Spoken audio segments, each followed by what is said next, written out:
सोलापूर ग्रामीण व मंद्रुप पोलीस ठाण्याच्या वतीनं दिनांक 23 व 24 मार्च रोजी सोलापूरचे पोलीस अधीक्षक Shirish sir Deshpande, upper police अधीक्षक प्रीतम यावलकर, उपविभागीय पोलीस अधिकारी संकेत देवळेकर यांच्या मार्गदर्शनाखाली तसेच मंद्रुप पोलीस ठाण्याचे सहाय्यक पोलीस निरीक्षक प्रशांत हुले व पोलीस उपनिरीक्षक अमित कुमार करपे, दक्षिण सोलापूर तालुका खो खो असोसिएशनचे सचिव तुळशीराम शेतसंदी यांच्या उपस्थितीत पोलीस स्टेशन हद्दीतील विविध गावातील खेळाडूंसाठी खो खो स्पर्धेचे आयोजन करण्यात आलं होतं। या खो खो स्पर्धेत मुले व मुली अशी एकूण 12 संघांनी सहभाग घेतला। ग्रामीण भागातील खेळाडूंना प्रोत्साहन देण्यासाठी या खो खो स्पर्धांचं आयोजन करण्यात आलं होतं, असं मत सहाय्यक पोलीस निरीक्षक प्रशांत हुले यांनी यावेळी बोलताना सांगितलं। या स्पर्धा पार पाडण्यासाठी पोलीस स्टेशनचे कॉन्स्टेबल सागर चव्हाण, महांतेश मुळजे, माजिद शेख, संदीप काळे, मुख्याध्यापक Ashok Ligade, new golden sports क्लबच्या खेळाडूंनी परिश्रम घेतले। कम्युनिटी पोलिसिंगच्या माध्यमातून मुलांमध्ये एक क्रीडा गुणांची वाव मिळण्यासाठी आपण या स्पर्धेचं 2 दिवसीय स्पर्धेचं आयोजन केलेलं आहे। यामध्ये 10 संघ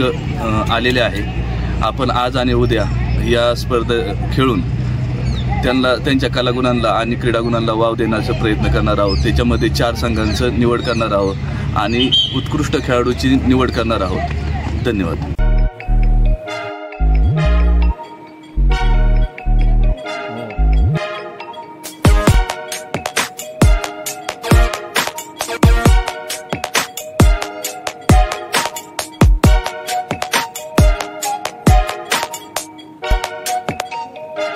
सोलापूर शहरातील सुप्रसिद्ध हॉस्पिटल म्हणजे सेंट्रल मल्टी स्पेशालिटी हॉस्पिटल मागील अनेक वर्षापासून सेवा बजावत आहे। 24 तास इमर्जन्सी सर्व्हिस, मॉडर्न टेक्नॉलॉजी, अनुभवी डॉक्टर्स तसेच अत्याधुनिक तंत्रज्ञान सुविधांनी सुसज्ज स्त्रीरोग प्रसूती विभाग, ऑर्थोपेडिक विभाग, मेडिकल विभाग आणि इतर एकमेव नाव म्हणजे सेंट्रल मल्टी स्पेशालिटी हॉस्पिटल।